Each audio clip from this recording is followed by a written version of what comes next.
You shouldn't have come. The stench of your cheap clothes is ruining my party. Those were the last words my brother's fiancée whispered to me before she deliberately emptied a glass of vintage Cabernet down the front of my white dress. The music died. The crowd gasped. Bianca stood there, smirking, waiting for the tears. She wanted a scene. I gave her a countdown. I didn't wipe the stain. I didn't look for a napkin. I checked my watch. It was 6:02. I decided that by 6:05, this entire wedding would legally cease to exist.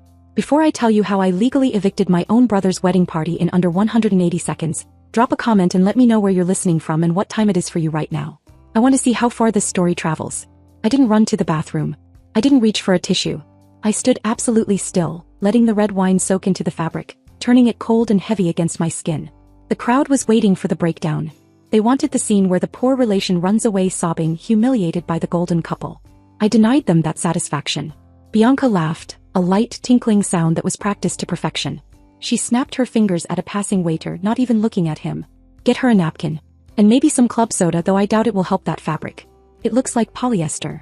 She dismissed me with a wave of her hand, turning her back to accept the coos of sympathy from her bridesmaids. That was when Denise, my brother's mother-in-law-to-be, stepped in. Denise works in human resources at a mid-sized tech firm. She handles people for a living, usually by firing them. She gripped my arm with a strength that belied her manicured nails. Let's get you out of the sightline, she hissed, her smile tight and fake for the benefit of the onlookers. We can't have you looking like a crime scene in the background of the first dance. She marched me away from the family table, away from the crystal centerpieces and the ocean view. She walked me past the guest tables, past the bar, all the way to the swinging metal doors of the kitchen. She pulled out a chair at a small, wobbly folding table tucked in the shadows. The vendor table. The DJ was there eating a cold sandwich. The photographer was changing a lens. This was where the help sat. Stay here, Denise said, smoothing her dress. And try not to speak to anyone important. We're doing you a favor by even letting you stay. I sat down. I looked across the room at my brother, Caleb. He was standing 10 feet away holding a glass of champagne. He had watched his fiancée pour wine on me. He had watched his mother-in-law drag me away like an unruly child. He looked me right in the eye, took a sip of his drink and turned his back. That was the moment the sadness died, replaced by a cold, sharp clarity. I looked at Bianca, glowing in the center of the room.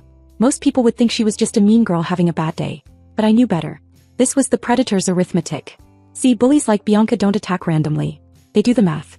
When she walked into this room, she felt small. She was marrying into a family she thought was better than her, surrounded by money she didn't earn, at a venue she couldn't afford. She felt insecure. So she scanned the room for a resource she could consume to build herself up. She saw me. She saw the $12 dress I'd bought at a thrift store because I didn't care about fashion. She saw the quiet sister who never raised her voice. She calculated that I was the path of least resistance. By destroying me publicly, she wasn't just being cruel. She was establishing dominance. She was showing my brother, her family, and every guest that she was the alpha and I was the stepping stone. It was a calculation. A primitive, brutal equation of power. But Bianca made a fatal error in her math. She assumed that because I was quiet, I was weak. She assumed that because I sat at the vendor table, I was a servant. She forgot that in the hospitality industry, the vendor table is the most dangerous place in the room. Because that's where the people who actually run the show sit. I picked up the linen napkin from the table. I didn't use it to wipe my dress. I unfolded it on my lap. I watched the staff moving around the room. My staff. I checked my watch again. 6:04. Time to correct the equation. I sat there, invisible in the shadows of the kitchen doors, watching my brother raise a toast to his beautiful, cruel bride. They looked at me and saw a failure. A sister who couldn't afford a decent dress. A girl who had settled for a small life while they chased greatness. They had no idea that they were standing on my dirt. I don't work as an assistant. I don't work in hospitality management.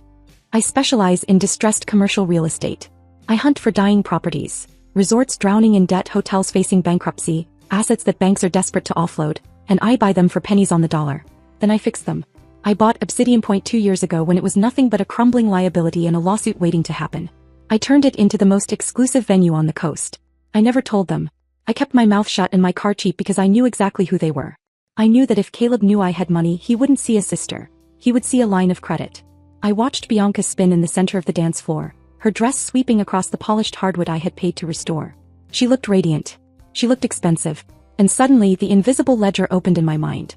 It's a specific kind of accounting only the scapegoat of the family understands. I looked at the crystal flutes in their hands, overflowing with vintage champagne. I remembered sitting in my studio apartment 3 years ago, wearing 2 sweaters because I couldn't afford to turn on the heat. I was eating instant noodles for dinner for the 20th night in a row. Not because I was broke, but because I had just wired $4,000 to my parents to stop the bank from taking their house. I lived in the cold so they could sleep in the warm. I looked at Caleb laughing as he loosened his silk tie. I remembered the day he started his business. He needed seed money. Dad called me begging. I emptied my savings account, money I had set aside for a down payment on my own life, and sent it to him.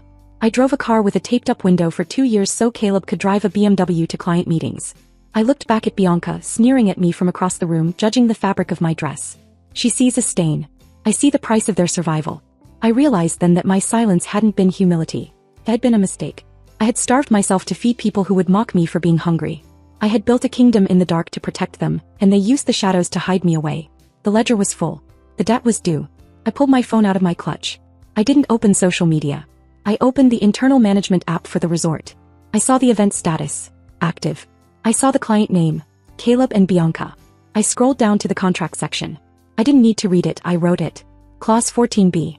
The Morality and Harassment Protocol. It was a clause I inserted into every contract after a particularly abusive groom assaulted a waiter last year. It gave ownership the unilateral right to terminate an event immediately if the client or their guests harassed, abused, or threatened staff or management. Bianca had just poured wine on the owner. I looked at the head of security, a man named Marcus who was standing by the main exit looking bored. I sent him one text message. Code 14b. The bride. Execute immediately.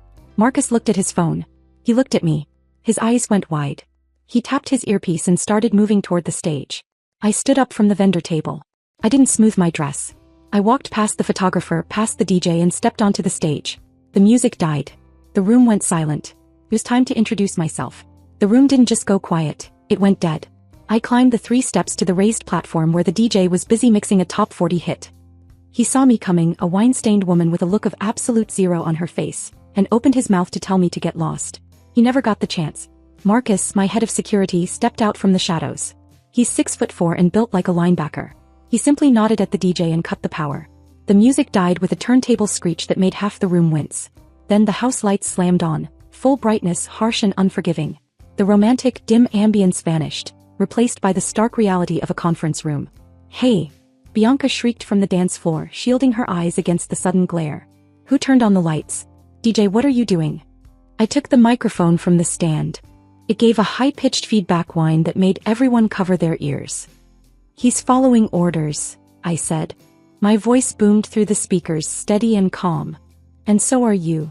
Bianca spun around, her eyes narrowing when she saw me standing center stage. "You." She laughed, a nervous, jagged sound. "Oh my God, she's drunk. Someone get the wine-soaked trash off the stage before she embarrasses herself." Denise marched toward the stage, her face twisted in that HR manager scowl she used right before firing someone. "Get down from there immediately, you little brat. I will have you banned from this property." "Actually, Denise," I said, my voice overriding hers, "you can't ban the person who signs the checks." I pulled my phone out and held it up, the screen glowing with the digital contract. "I am invoking Clause 14b of the Venue Rental Agreement. The Morality and Harassment Protocol." The room murmured. "What is she talking about?" someone whispered. Clause 14b states that any physical or verbal harassment directed at the ownership team or staff is grounds for immediate, non-refundable termination of the event, I recited from memory. I looked straight at Bianca. "You poured wine on me. You called me poor. You humiliated me for sport. So what?" Bianca yelled back, hands on her hips. "You're just the groom's loser sister. You aren't staff." "No," I corrected her. "I'm not staff. I'm the owner." The silence that followed was heavy enough to crush a lung. Bianca blinked. Her mouth opened but no sound came out. Denise froze mid-step. Caleb dropped his glass. It shattered on the floor but nobody looked at it. "I bought Obsidian Point 3 years ago," I continued, my voice ice cold. "I rebuilt it from the ground up. Every chair you're sitting on, every glass you're holding, the floor you're standing on, it's mine. And I have a zero-tolerance policy for bullies." I gestured to the exits where 6 uniformed security guards had just materialized, arms crossed. "Bianca, Denise, you have violated your contract. Your event is terminated effective immediately. You have 10 minutes to remove your personal belongings and vacate my property. If you are still here at 6:20, you will be escorted out by the sheriff for trespassing." I lowered the mic, clocks ticking. The room didn't calm, it detonated. Bianca shrieked and charged the stage, mascara streaking. You liar. You jealous loser. You're broke and trying to ruin my wedding. Denise barreled behind her. I work in HR. I know real power. I'll blacklist you from every venue and sue you dry. I stayed still and watched high society melt. Then Caleb moved. He ripped the mic from my hand and shouted over the crowd. Don't listen to her. My sister isn't well. His voice softened into false concern. She's off her meds. She begged Dad for rent last week. She's delusional. She hates seeing me happy. The crowd shifted instantly, pity toward him, disgust toward me. Security, he barked. Get her out. Even my guards hesitated. He was the golden child. I was suddenly the unstable sister. I turned to leave, but Caleb blocked the exit, face inches from mine. You're broke, Belinda. And tonight I'm telling everyone where your money really comes from. He believed every word, because Dad had lied to him too. You really believe that? I asked. I know it, he sneered. Let go, I warned. Or I foreclose. He faltered, confused. I walked to the DJ booth and cast my phone to the giant screen. Caleb and Bianca's photos vanished, replaced by a deed of trust. Borrower, Frank and Martha Sterling.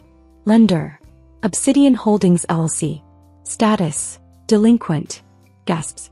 I didn't beg Dad, I said. I bought the mortgage when he begged me. A swipe revealed a second document. Caleb's business loan. 90 days past due. He went pale. You're the investor. I am the lender, I said. I paid for your startup, your car, your ring, and this venue. I showed the ledger, 6 figures owed. I don't pay rent because I own the roof you live under. Silence. You have until Monday to apologize. Or I file foreclosure. He ran, dragging Bianca with him. Denise tried to bluster, but security escorted her out. The guests stared at me differently now. Not the girl in a ruined dress, but the woman holding the deed to their dreams. I poured myself a glass of wine, savoring the quiet. I deleted Caleb, then Mom, then Dad. They could stay in the house for now, but only because I allowed it. They would live each day under a roof built from my money, not my shame. The debt may stand, but the relationship is foreclosed. Sometimes power isn't given, it's bought. I'm Belinda. And this is my hotel.